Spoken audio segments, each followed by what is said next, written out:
Di hutan Amazon Brazil, seorang wanita yang bernama Ana mengajak rakannya yang bernama Tony untuk meneruskan perjalanan dengan menyusuri sungai. Namun, Tony yang ketakutan menolak untuk meneruskan perjalanan kerana dia pernah melihat ular gergasi dengan matanya sendiri. Oleh kerana Tony tidak mahu meneruskan perjalanan, Ana pun pergi sendirian. Dia menunggang motosikal menuju ke suatu tempat. Di tempat lain, sekumpulan orang melihat Ana dari kejauhan. Mereka pun terus mengejar Ana. Semasa mereka menaiki perahu, tiba-tiba seekor ular gergasi menyerang mereka.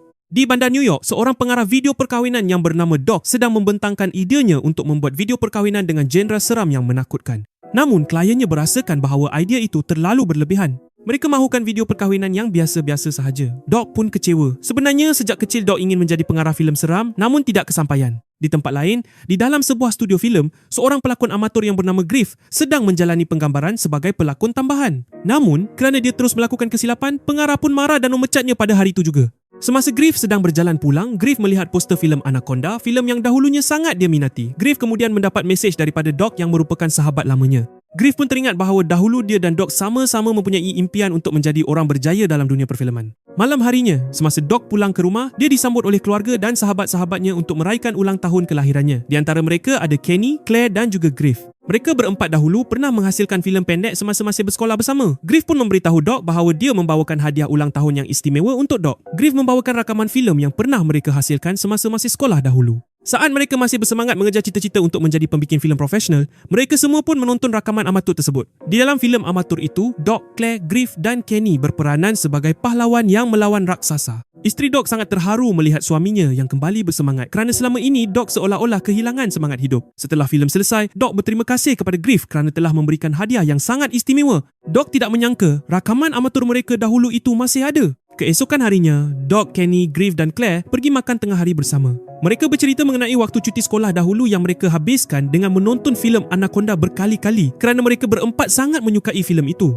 Mereka bahkan sampai menghafal dialog-dialog di dalam filem Anaconda itu. Griff pun berkata bahawa dia memiliki hak cipta filem Anaconda. Griff menceritakan bahawa filem Anaconda itu diangkat daripada novel karya orang Jepun yang sudah meninggal dunia dan Griff mengenali isteri penulis novel itu. Isteri penulis novel pernah melihat lakonan Griff di skrin televisyen dan menyukainya. Wanita itu kemudian memberikan hak cipta filem Anaconda kepada Griff. Griff pun mengajak rakan-rakannya untuk menghasilkan semula filem Anaconda dengan gaya indie di dalam hutan Amazon. Griff dan Claire akan menjadi pelakon utama, manakala Kenny akan menjadi juru kamera dan Doc menjadi pengarahnya.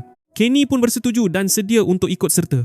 Claire juga bersetuju kerana dia baru sahaja bercerai dan ingin bercuti. Namun, Doc tidak bersetuju. Menurutnya, idea ini adalah idea yang gila. Lagipun, Doc tidak boleh meninggalkan pekerjaannya menguruskan video perkahwinan. Malam harinya semasa Doc sedang menyunting video perkahwinan, Doc yang sudah muak akhirnya pergi menemui Griff. Doc memberitahu Griff bahawa dia bersedia untuk ikut menjalani penggambaran filem Anaconda di dalam hutan Amazon. Griff pun gembira mendengarnya. Hari itu juga Doc mula menulis skrip filem Anaconda versi mereka. Kini Doc kembali merasakan semangatnya pulih kembali. Keesokan harinya, Doc dan yang lain mula merancang kos dan semua keperluan mereka untuk persiapan penggambaran. Ringkas cerita, Doc dan yang lain akhirnya sampai di Brazil. Mereka kemudian menemui pawang ular yang bernama Santiago. Mereka akan menyewa ular Anaconda milik Santiago untuk keperluan penggambaran. Ternyata Ana juga ada di tempat ini. Sekumpulan orang yang menangkap Ana juga ada di sini. Ana pun berusaha bersembunyi. Ana kemudian melihat lelaki di sampingnya memegang kunci kapal yang ada di dermaga. Ana pun mencuri kunci kapal itu dan pergi menuju ke dermaga. Ternyata kapal yang dimaksudkan adalah kapal yang disewa oleh Doc dan rakan-rakannya.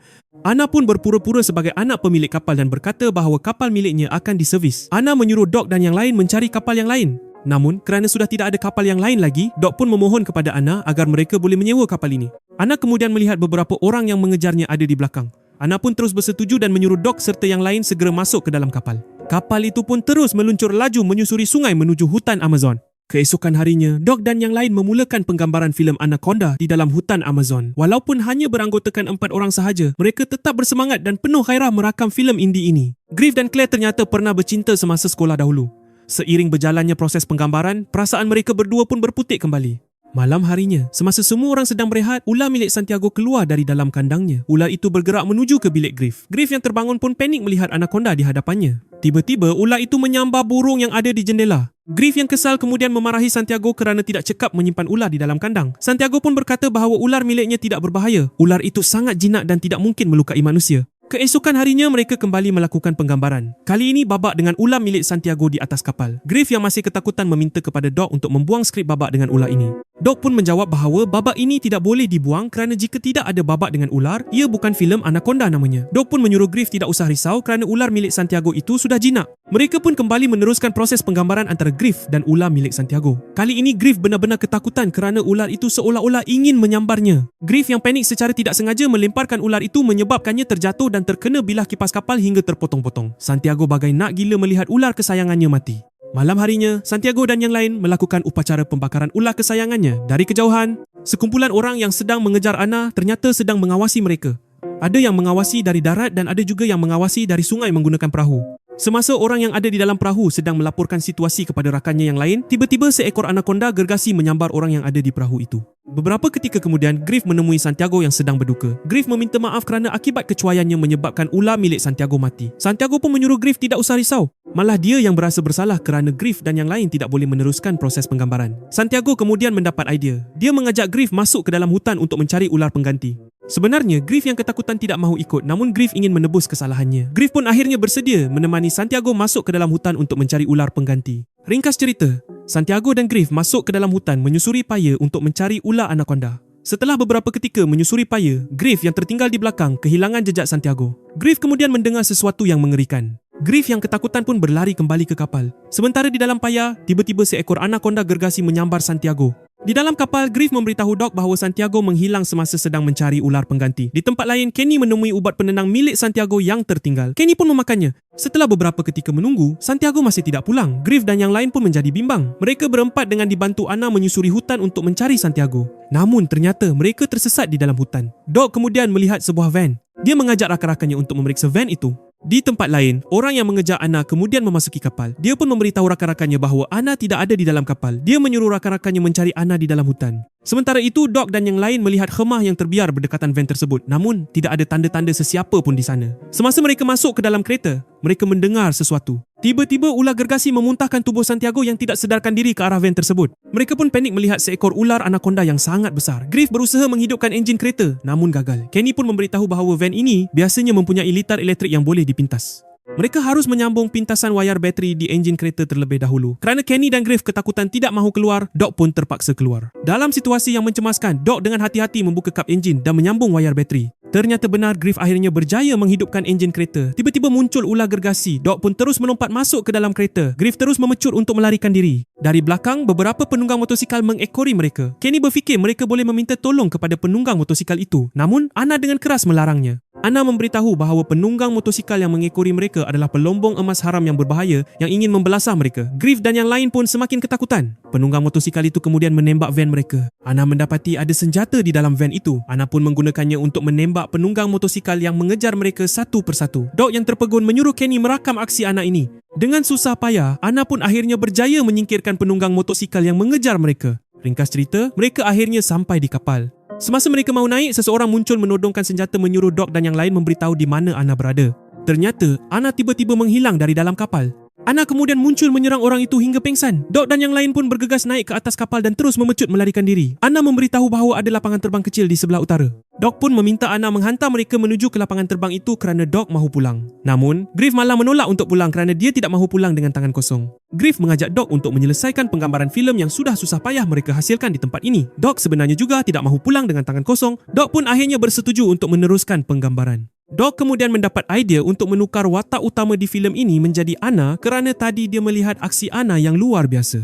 Keesokan harinya, Doc mengadakan mesyuarat tergempar dengan rakan-rakannya. Doc bersedia meneruskan penggambaran filem namun dengan satu syarat iaitu Doc menambah watak baharu iaitu Ana. Dan nantinya, Ana yang akan menjadi watak utama yang akan melakukan aksi-aksi spektakular melawan para pelombong emas haram. Griff dan yang lain pun terus bersetuju. Mereka kemudian terus menyambung penggambaran dengan Ana sebagai watak utama melawan para penjahat. Doc sangat puas dengan aksi Ana yang sangat semula jadi. Namun di sisi lain, Griff pun bingung. Jika Ana menjadi watak utama, itu bermakna dia dan Claire menjadi watak yang tidak berguna di dalam filem ini. Keesokan harinya, semasa sedang bersiap-siap, tiba-tiba sebuah kapal besar melintas di samping mereka. Itu adalah kapal kru filem daripada Sony Pictures. Doc pun bertanya ke kapal sebelah, mereka sedang menjalani penggambaran filem apa?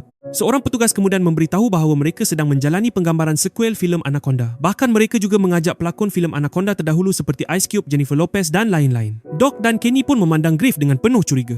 Doc bertanya, bukankah Griff mengaku bahawa dia memegang hak cipta filem Anaconda? Lalu kenapa ada studio filem besar yang sedang menjalani penggambaran sequel filem Anaconda di sini? Griff yang terdesak pun akhirnya mengaku bahawa dia berbohong. Griff sengaja melakukan itu agar Doc dan yang lain mahu ikut dengannya mencuba menghasilkan filem indie mengenai Anaconda. Mana tahu mereka boleh mendapat peluang keemasan setelah menyiapkan filem indie ini. Doc yang kecewa pun tidak menyangka bahawa Griff akan membohonginya, padahal mereka sudah jauh-jauh datang ke hutan Amazon dan hampir mati dikejar-kejar anaconda gergasi yang sebenar. Doc yang kesal pun akhirnya memecat Griff. Griff pun terus berkemas dan berniat pergi menggunakan bot kecil menuju ke perahu kru filem Anaconda. Mana tahu mereka boleh membantunya pulang. Claire yang bimbang menyuruh Griff tetap tinggal di sini kerana situasi di luar sangat berbahaya. Anaconda gergasi boleh tiba-tiba muncul menyambarnya. Namun Griff tetap berkeras untuk pergi. Dia pun berlayar sendirian menuju ke kapal kru filem Anaconda. Beberapa ketika kemudian Griff melihat kapal kru filem Anaconda yang tadi hancur berkeping-keping. Griff kemudian melihat ada seorang kru filem berteriak meminta tolong di pinggir sungai.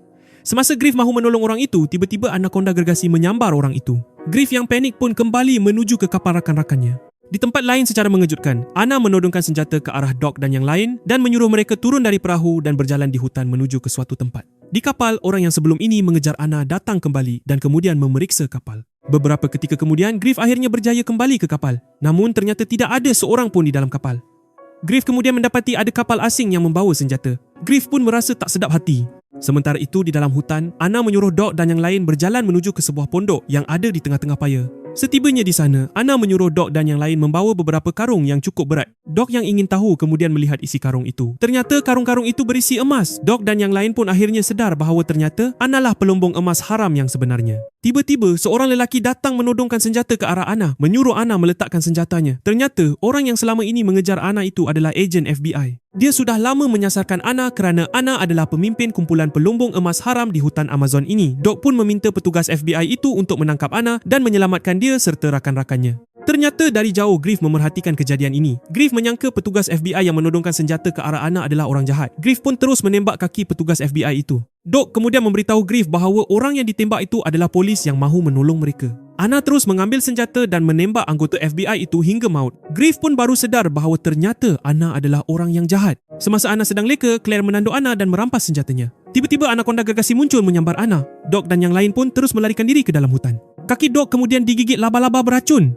Kenny pun berkata, satu-satunya cara untuk menetralkan racun laba-laba itu adalah dengan air kencing. Griff berkata bahawa dia baru sahaja kencing jadi dia dah tak ada air kencing. Doc pun meminta Kenny mengencingi kakinya. Kenny pun menjawab bahawa dia tidak boleh kencing di tempat awam. Namun Doc memaksanya kerana racun laba-laba sudah mula merebak. Dengan susah payah dan dorongan daripada rakan-rakannya yang lain, Kenny pun akhirnya berjaya kencing di kaki Doc. Doc pun akhirnya sembuh. Di tengah-tengah jalan, tiba-tiba Doc disambar anaconda gergasi. Griff dan yang lain pun terus melarikan diri. Griff berasa bersalah kerana dia sudah menipu Doc agar ikut datang ke sini. Namun sekarang, Doc pula menjadi mangsa. Claire pun menyuruh Griff jangan bersedih kerana semua ini bukan salah Griff. Kenny kemudian memberitahu bahawa ada padang rumput di hadapan mereka. Mereka harus melewati padang rumput itu untuk kembali ke kapal.